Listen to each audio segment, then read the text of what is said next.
Today's Christian Talk, The Bridge, 1016. It's Conversations Live. And today, we're going to spend a little time with Lori Goggin. Lori is Executive Director of Reset Mentoring. Good morning, Lori. Good morning. Thank you for having me on today. Oh, thank you so much for taking the time to be with us. I always look forward to finding new ministries and learning about them. And you are with Reset Mentoring, resetmentoring.org, if someone would like to look at your website, resetmentoring.org. Lori, I know nothing about this organization. Tell me about Reset Mentoring. Yes, sir. Well, it started back in 2009 when I had written a book, and I thought that is what I was created to do. And I was walking down the hallway of my church, and from behind me, a man says, "I'm going to use your book to reach incarcerated teens." And I turned around, and there was nobody there. And I started just thinking, use my book to reach incarcerated teens. It was crazy. And then the very next day, a lady who worked at the Juvenile Justice Center in Williamson County called me, and she said, "I've read your book. I need somebody to preach to incarcerated teens. Would you be willing to do it?" And I said, "I think God told me yesterday that I was, so I will." Wow. And so we started going in and preaching. A few weeks into it, I knew that these kids were living a life where they could die at any minute, and a lot of them did not know that there was a Jesus who had died to set them free. And so I was hooked, and I knew that I would do whatever God asked me to do to help these kids. So you help both boys and girls? All of them. Our heart is for teenagers who need something injected into their lives to change their past. And so they're in the system for all kinds of reasons, right? I mean, some of them are serious infractions and some of them are not so. Do you deal with the whole spectrum? We do. We deal with any child that comes to us and wants help.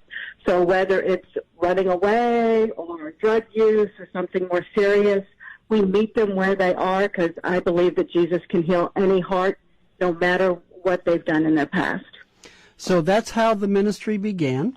You'd written a book. They asked you to help get involved with the teens, but it's evolved over the years, right? How long have you been doing this? We started in 2009, and we started with just the preaching, and then a little girl said, "Miss, your Jesus is really good for me in here, but how is he going to help me when I get home?" And then I knew, well, we have to do something to follow these kids back into the community. So we began one-on-one mentoring. And then the kids started telling me, well, I don't know how to budget, or I don't know how to look for a job. So then we started building life skill classes. And we take the life skill classes inside the juvenile justice facility and out in the community to teach them the skills they don't know. We try to do ministry like Jesus. We try to feed them, teach them, grow them so that their needs are met, and then they can become fully functioning, successful members of society. So you found that when these children finish whatever time they have to spend in the justice system, that they weren't taken back by families, or they didn't want to go back to family because of the conditions that actually got them put into the jail system? Most of them do go back to their families, but they still need additional help. So when you start something new, you have to find a new peer group. You have to find new positive things to do. So there's a story in the Bible about the woman with 7 demons, and they cleaned her out, but then the demons came back stronger than ever. So what we do is we get them cleaned out, and in the community we have men and women who help them find their spark. Do they like to box? Do they like to play sports or an instrument? And we get them involved in these new activities that are positive. We get them connected to the local church so they can be a part of a youth group. And we start bringing these positive, life-giving things to fill in the empty space of what they're leaving behind. So it's kind of like a faith-based big brother, big sister, where you keep connected with them so that they make right choices. That is correct. Yes, sir. And then 2 years ago, we discovered that some of the kids do not have a place to go home to that is safe or healthy. A little boy was released with 1 month paid on an empty apartment, had no ID, no driver's license, nothing that he would need to be successful in life.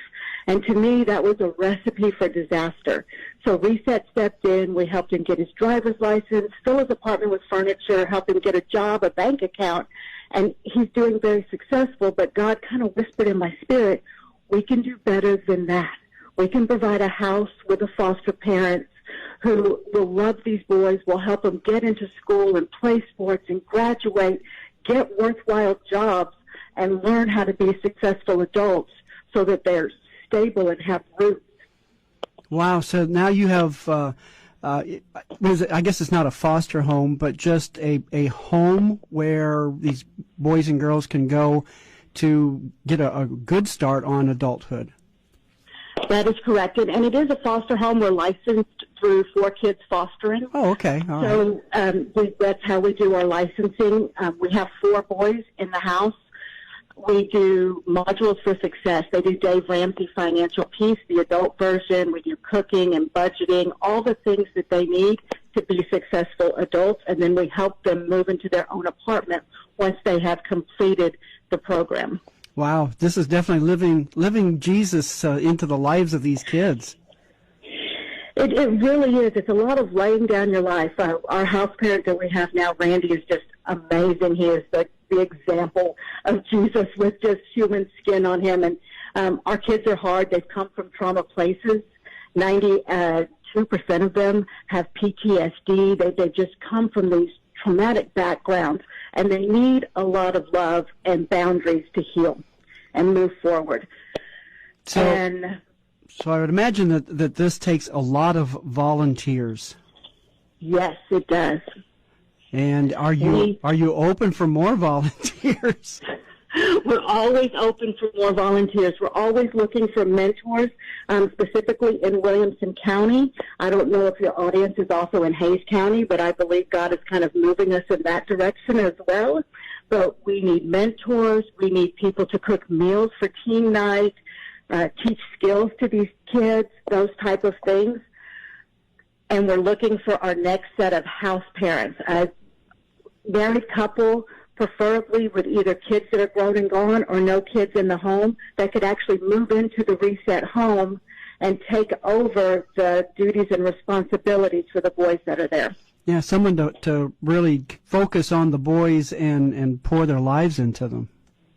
That is correct. We pay a salary out so that they're able to focus on the house. We pay for the house and the electricity so that they can spend their time getting these boys what they need, driving them to sports, driving them to school and to church and youth events, or driving them to driver's school, all the things that we do for our kids that these boys have never really had. So you not only need volunteers, but all of this takes money. I mean, I'm hearing dollars here. Where do you get your support? where do you get your the money to run this ministry? We have faithful, wonderful monthly donors who can go. They go on our website and they sign up, and whether it's $25 a month or $200 a month, every penny counts. We have wonderful people who donate food or cooked meals. We have events that have been canceled due to COVID, but we're looking for people to invite 2 or 3 couples over to their house and have me come and talk to them. So there's tons of different ways.